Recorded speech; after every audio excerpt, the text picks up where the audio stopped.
So thank you, Garrett. Hello, everyone. I probably got the longest presentation title out of anybody here. So this is actually the consolidated version, the practical how-to guide for an efficient site redesign.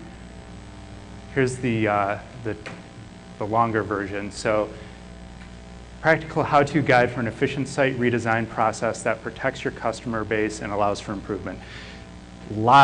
Lot of information there. I'm hoping that I can cover all those different areas, but at the end of this, what I'm really hoping to cover and take away for you guys is, how to identify the need for a redesign, how to sort of establish and define that project scope, looking at some metrics, how to define those, go back and measure them, and then also balancing site design or redesign with the expectations of leadership and the actual needs of the customer.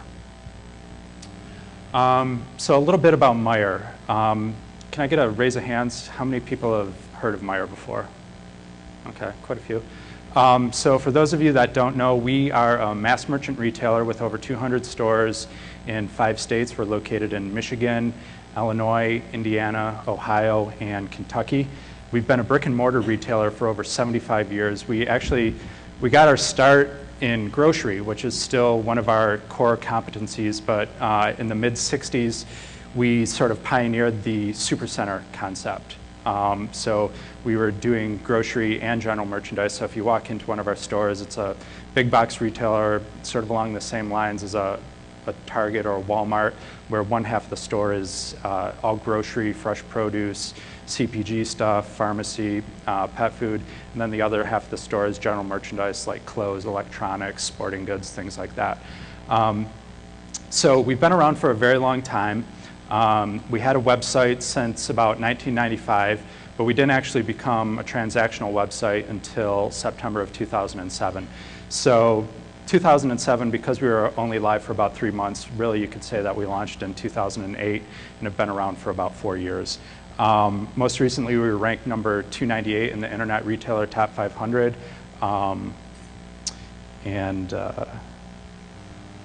Yeah, so moving on to why redesign. So we went through a redesign in July of last year. A lot of different reasons for it. This is just sort of a bullet-pointed list of the main reasons. One was we had new leadership in both e-commerce and in the corporate marketing and advertising department. So we had a new CMO come on. He initiated a corporate brand redesign. So with our new leadership, his leadership, the brand redesign going on, it was really the perfect time to do an overall site redesign and bring the site in line to what was going on with the corporate brand. Another big driver behind that was really just to better align with the customer needs and goals. We had what I'd say, quite a few outstanding usability and design flaws just from the last redesign that we went through. Obviously there's always area for opportunity, so this was a great time to go back, look at some metrics, just things that had been bothering us for a while and get a chance to correct some of that. Another big one was differentiating ourselves from the competition. A little bit later I'll be showing some screenshots and sort of the before and after, and if you look at the before, you'll see that it looked very much like a lot of other retail websites out there. So one of the driving forces behind this redesign was, let's do something different. Let's get out there and be different. And the last bullet point was really, it's about time. So the last major redesign that we went through was in 2009. Between 2009 and July 2012, we had made some minor updates here and there, but the overall look and feel of the site and the user flow had largely been untouched for a couple years. So I'm going to walk you guys through in these next few slides a bit of our engagement strategy and how we sort of undertook this initiative.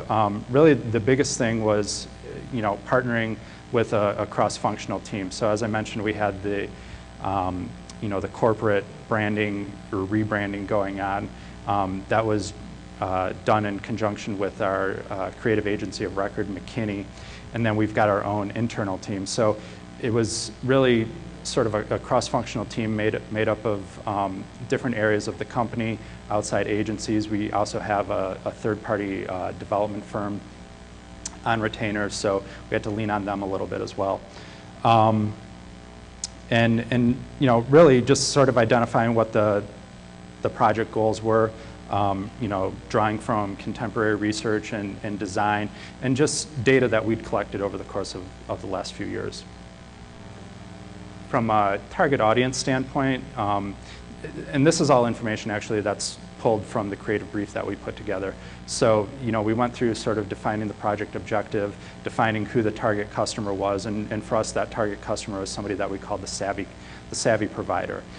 We actually, you know, gave her a name. Her name is Liz. From a demographic standpoint, you know, she's in her mid-30s, she has a family, she has children. She's, you know, making regular trips to Meijer to, you know, buy groceries, buy school supplies, things like that. And so, you know, a lot of the thought that we put into this redesign was, okay, how is Liz actually interacting with the site? So, you know, sort of pretend you're Liz, and what problems are we trying to solve for her? So that was sort of the lens that we tried to look at everything through. And then also defining what the site objectives are. So this is kind of where we come into, you know, what are the objectives of this redesign? What are the elements that we're going to measure? What is actually going to define success at the end? So, you know, this is kind of listed in cascading order in terms of most important to and most measurable down to, I guess, equally important but probably less measurable. So obviously we want to increase transactions on the site. You know, that we can measure through conversion rates, through sales data. Pretty straightforward. I think we're all in business for making money. So, you know, we're not going to lie and say that's, you know, not a large driver for redesigning the site. You know, second to that was increasing engagement on the site. Another one that's fairly easy to measure, both post-design or pre-design and post-design. And then we get into acquisition of new users. You know, we just wanted to bring the site up to, I guess, speed with some of our competitors, some of what was going on in terms of design that we saw out there, but also make it something that was more appealing to the customer. And so one way we were going to measure that was through new customer email signups, new customer acquisition, things like that. And then the last two are, you know, actually I skipped one. So increase post-purchase re-engagement, you know, again, just trying to get customers to come back more often. So that was one that we were able to measure pretty accurately through Omniture data. But then the last two, a little bit more difficult, a little bit more subjective, but I would say equally important. You know, enhancing the sentiment and perception of the Meijer brand. If any of you guys were here listening earlier, I talked, when we did the panel session, I talked about 4C. So we've got the 4C survey running on our site, and there's a lot of great data that you can take away from there. But, you know, some of it's subjective, but it's also very insightful. You can get verbatim customer comments from there, so you can actually hear and see what customers are saying about your site. So one of the things we tried to measure there is, you know, customer satisfaction. And then, of course, enhance the site so it's more usable and enjoyable, which is easy to say, but very hard to measure. But I'll hopefully demonstrate how we measured some of that a little bit later on. So again, establishing metrics and measuring the success. We looked at it in terms of increments. So, you know, going into the redesign, we measured, you know, we baselined some of these metrics for a month prior to the redesign going in, 2 months prior and 6 months prior. And then now we're about 6 months out of that redesign. So we're going back now and sort of measuring the post-redesign data versus the pre-redesign data. Among those metrics, again, time spent on site, return visitors, conversion rate, and then customer satisfaction. Another large part of this was really sort of defining or redefining what the customer journey is or was. So this was something, again, we tried to look at through the lens of Liz. How is Liz, our core customer, the savvy provider, interacting with Meijer.com? And how do we want her to interact with Meijer.com? So we came up with this customer journey of inspire, inform, transact, and re-inspire. So, you know, at the end of the day, we wanted this redesigned to inspire the customer. We wanted them to come to the site, feel good about it, feel sort of welcome and confident about the Meijer brand. Informed, that's largely around our content strategy in terms of, what are we telling the customer about our products? What are we telling them about our value proposition? And then ultimately transact. Again, we're all in the business of being in business, so we want the customer to transact with the site, and then re-inspire. We want to give them a reason to come back. So hopefully we've accomplished that through the inspire and the inform, and given them a good transactional experience that keeps them coming back. Oops, did I go backwards? Okay.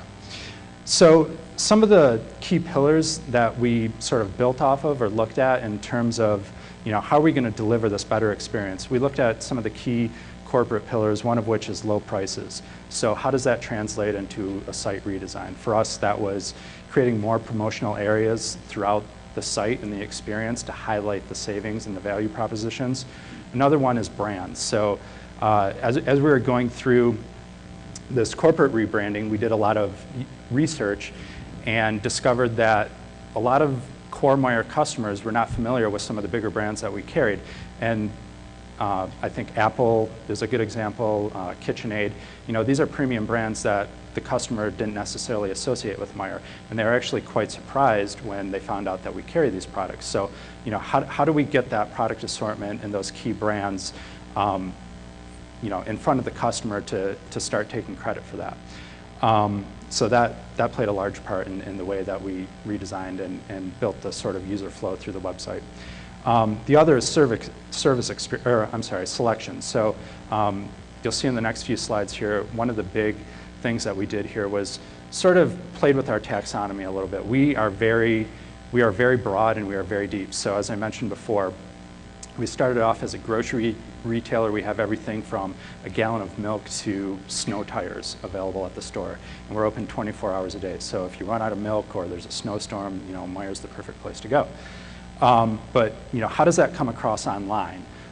Especially when sometimes you're constrained by space, and I'll again show some examples of how we solve for this, but it was, how do we get that breadth and depth of assortment in front of the customer in a better way that's not overwhelming? Because if you put everything from milk to snow tires in front of a customer, it could very easily be overwhelming.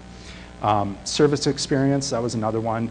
Again, how do we take credit for some of the value propositions and a lot of the things that we do well? So as a brick and mortar retailer, we've been around for 75 years. We've got great customer service.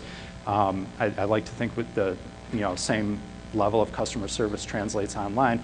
But again, how do we take credit for that? So you'll see later on ways in which we did that. And finally, user experience. How do we provide a clear content hierarchy, cleaner design, make it easier to navigate, that sort of thing. And this slide's just a little bit on how we went about delivering the project. And really it kind of fell into 3 areas. So we worked, as I mentioned before, with McKinney, who's our creative agency of record. And so what they did based on, well, first we did the creative brief. There was a lot of back and forth with the e-commerce team, with the corporate marketing and advertising team, just providing feedback, really tightening up that creative brief, building out the Liz persona. And then based on that, they went and developed some creative concepts. From there was, again, some back and forth, which is where you see these groups intersecting. But McKinney basically handed off the design comps to my team. So I've got a team of designers and developers on staff. They handed it off to us. We sort of cleaned up those designs a little bit, made it work for our platform and for the user and what we were doing, and then took that and created formal UI specs out of that. And then it went into development. So as I mentioned, we work with a vendor that runs our commerce platform and does like a lot of the back-end development. So anytime we were getting into looking at like global navigation, footer, checkout, shopping cart, anything like that, that was all stuff that had to be done by the vendor. So again, sort of Meijer, or my team, was in the middle between the creative agency and the developers, and there was a lot of back and forth going on between us. So This is actually a very clean version of this. If I were to give you the more literal version of this, there would probably be expletives and very squiggly lines all throughout here. But you know, managing this was no small task.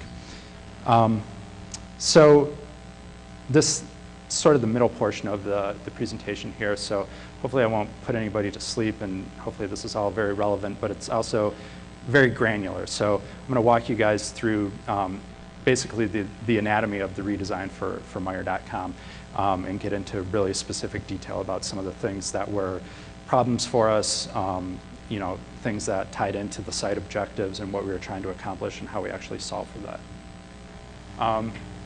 So this is a look at our global navigation prior to redesign. So I mentioned, you know, we have a very wide breadth of product assortments, which here is demonstrated by the taxonomy or navigation on the left-hand side. So prior to the redesign, we were displaying 19 top-level categories. Depending upon seasonality, we could have 20 to 22 top-level categories. And you know, I think everybody here would probably agree that if you come and look at this, you know, it's very, very overwhelming. Like, you know, where do you start? Who is Meijer? If you're coming to Meijer for the first time, you probably think it's Meijer, and then you look at this list of top-level site sections, and you think, oh my goodness, you know, they have everything under the sun. So where do I even dive in and start shopping? You know, a few other things that we wanted to address here as well. The placement, well, not necessarily the placement, but the visibility of the logo. So we, prior to the rebranding and redesign, we had a tagline that was tucked in with the logo, which at this scale gets very difficult to read. Lot of links in here. So, you know, to put this in polite terms, a very overcrowded global navigation. Some of the primary functions, the search and the shopping cart, sort of get lost in the design. You know, there's so much blue going on here and all these gradients and rounded corners and things like that, that some of the most important functions aren't really popping off the page. So those were some of the problems that we were faced with. So these next few slides, these are actually some screen grabs from some UI specs that we did. So one of the things that we were tasked with was, by leadership, was, you know, we want to take that left navigation with all the site sections and parent categories and move that into a horizontal format. And so when you have 19 to 22 top-level sections, moving that into a fixed width format is really challenging. So we explored a few different options. So this first one that we developed was a sort of truncated list of those top-level site sections displayed in a horizontal format. And since we couldn't fit all of them in, everything that didn't make the cut was dropped under this tab of more, or shop for more. Now, from a design perspective, a usability perspective, there's definitely pros and cons here. The biggest con here actually is the negotiations that you have to have with your merchant counterparts in terms of, you know, which sections get visibility in the global header. That was something that, quite frankly, I did not want to be a part of, so I'm quite happy with the solution that we landed on. Another option that we presented was something I called the Uber sections. So probably the retailer that I'd say does this the best and who we kind of stole this concept from was Lowe's. So taking all of the online shopping categories, putting those under an Uber tab, separating out the store content and the store, or the areas of the site related to the brick and mortar stores, and then having another tab dedicated to your account. And so those would be drop lists that would further expand and drive you deeper into the site. And you know, for a company like Lowe's, this works really well. For a company like Meijer, especially one that's only been in the e-commerce space for a few years, this is kind of a leap ahead. This is, you know, a great way to go in terms of design and usability and things like that. But we really wanted to, you know, again, for the people who think of us as Meijer or have never heard of us before, you can't really put this out in front of them because it doesn't really say who we are. So where we actually ended up landing is on what I call the supersection concept. So what we have in the horizontal navigation are not really areas that you can click on and get to, but more semantically grouped and labeled collections of those top-level categories. So under furniture and home, for instance, that's really just a semantic grouping, and within that furniture and home drop list are all of the sections that relate to furniture and home. So we group together furniture, home decor, home improvement, arts and crafts, and kitchen and dining. And so the nice thing about this is it managed to meet a few different objectives. One was getting all of that content in the horizontal navigation without really having to make any sacrifices and bury anything behind that More tab. The other thing that it did was it didn't require us to go through and redo our taxonomy. So if we were truly going to try to get everything, all those 19 to 22 site sections within the horizontal nav, we'd probably have to collapse and consolidate a lot of site sections, which is a ton of taxonomy work, and given the time frame that we were working with, not something that we really wanted to undertake. So we did apply some user testing to this. So when we put together these UI specs, we did some low fidelity prototypes and engaged some users through usertesting.com and basically gathered a bunch of data to see which ones performed the best. And really it was sort of a tie between the supersection concept and the sort of truncated list. At the end of the day, the supersection concept won. It had slightly more or higher satisfaction. The users were getting from point A to point B a little bit faster with that one. And really at the end of the day, because the data from the user testing was equal, this was one that we just felt better about, and so it didn't feel like there was any harm in going with this. And so this is a screen grab of our end result. So if you go out to Meijer.com right now, you can see this in practice. I like to think it's a lot more, well, it's a lot better looking. I think it's a lot more engaging. We were able to introduce some icons to better demonstrate what these product categories are. We also, it's not shown here, but we have managed content areas in each one of these drop-down lists, so it's also a great way to highlight promotions or sales that are specific to some of these different categories. And we cleaned up the overall global header and all that navigation a lot too, highlighted the search and called out the shopping cart a lot more. Next. This is just a look at the home page as a whole. So we were just looking at just the global header part before. So this is the global header in sort of context with the rest of the home page. So just calling out here some of the things that bothered us, some of the things that we wanted to clean up and look at. So again, the unclear content hierarchy from that long list of categories in the left nav. From a design standpoint, everything felt like it was in a container or a box. So we wanted to address that. This sort of column format that we had resulted in some awkward white space on the site that we also wanted to address. Just from an overall sort of branding and personality perspective, there was a real lack of humanity or emotion. It was very product focused. So one of the things we looked at was, how do we bring a little bit more, human emotion into the site. A lot of information crammed into small spaces. The email sign up in our social networking sites were buried in the footer.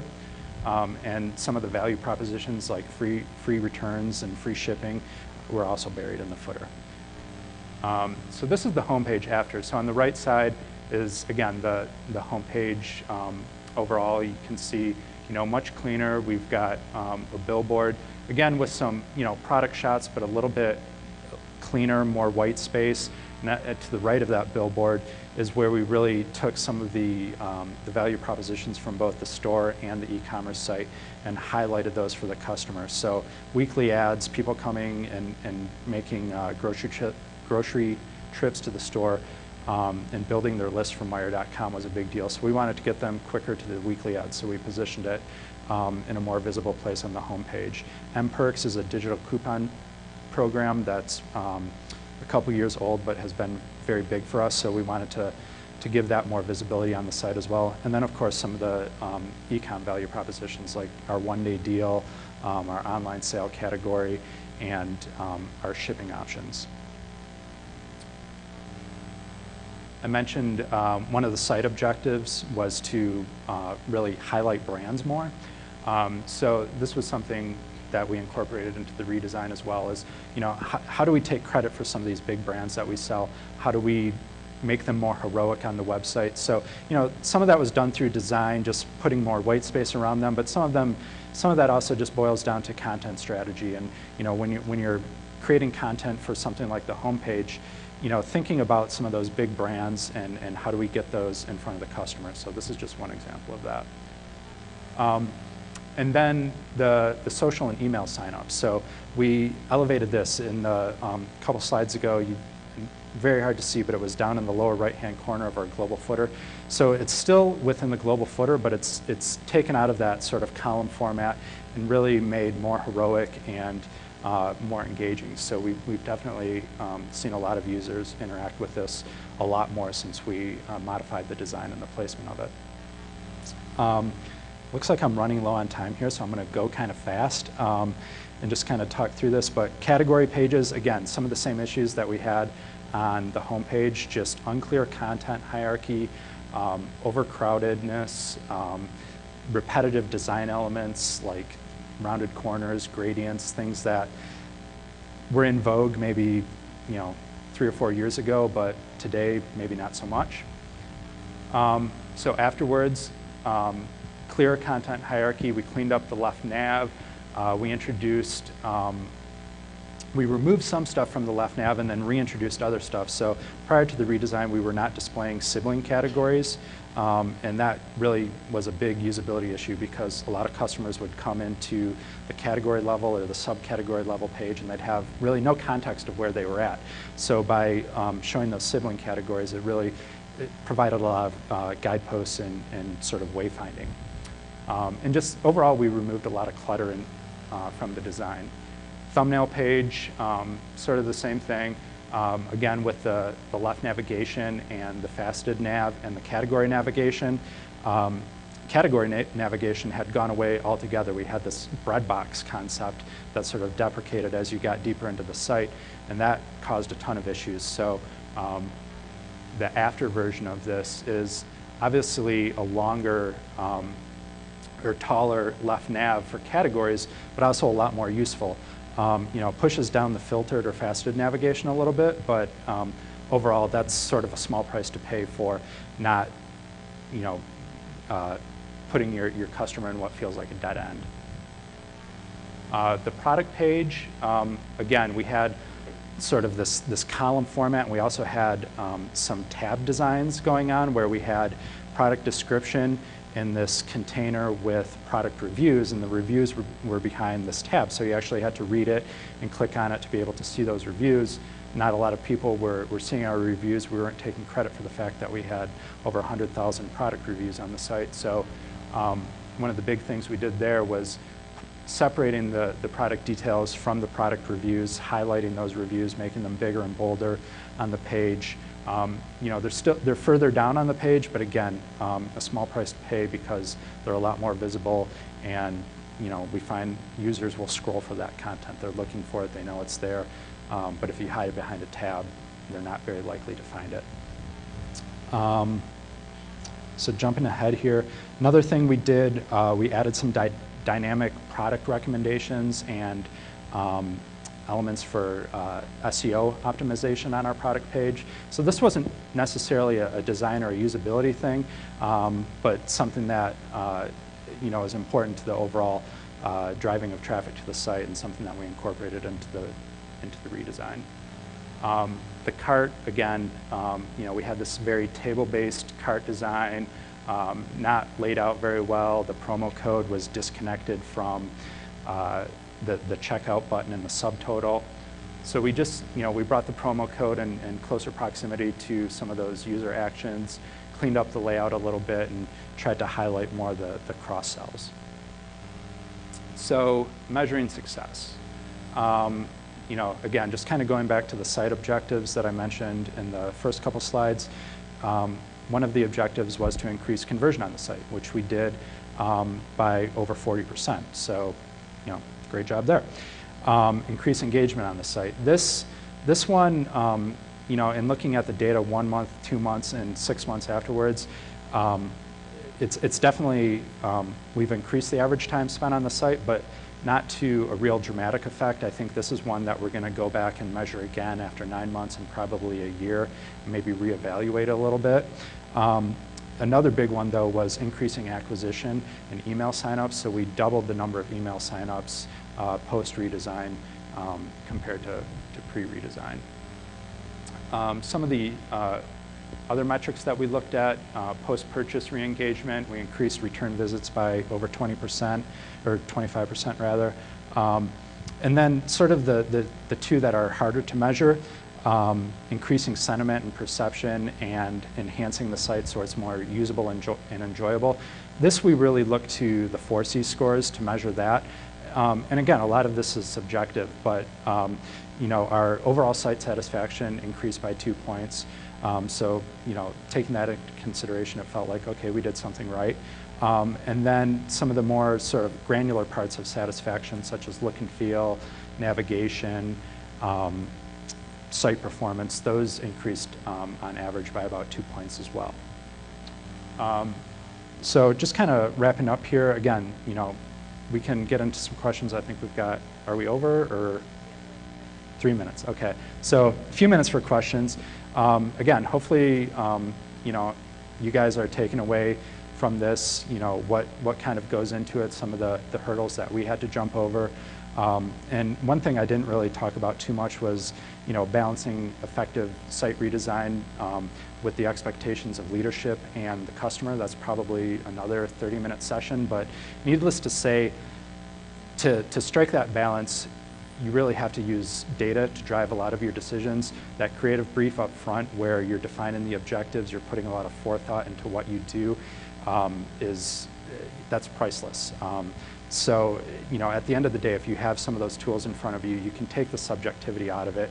You know, your CEO or your CMO might still say, well, I want everything to be blue, and you might have to do that, but at the same time, you can come back and argue, well, no, everything should be, you know, green or red or what, you know, choose your favorite color. So, questions?